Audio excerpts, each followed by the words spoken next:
നമസ്കാരം, ഗ്രാമിക ന്യൂസിലേക്ക് സ്വാഗതം.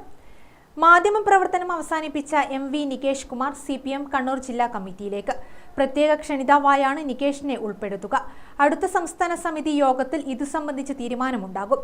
നിലവിൽ CPM അംഗമായ നികേഷ് കുമാർ കണ്ണൂർ കേന്ദ്രീകരിച്ച് പ്രവർത്തിക്കാനുള്ള താൽപര്യം പാർട്ടിയെ അറിയിച്ചെന്നാണ് വിവരം. അടുത്ത സമ്മേളനത്തോടെ ജില്ലാ കമ്മിറ്റിയിൽ സ്ഥിരാംഗമായി ഉൾപ്പെടുത്തുമെന്നാണ് സൂചന. മാധ്യമപ്രവർത്തനം അവസാനിപ്പിക്കുന്നതായി നികേഷ് കുമാർ കഴിഞ്ഞ ദിവസം അറിയിച്ചിരുന്നു.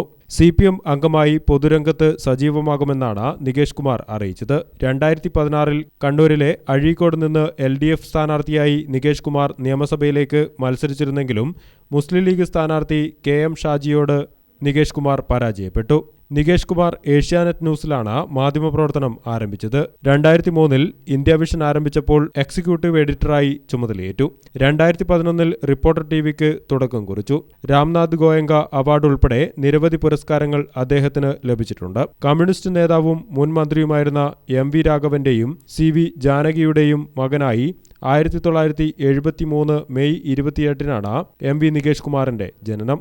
News desk, Gramika news.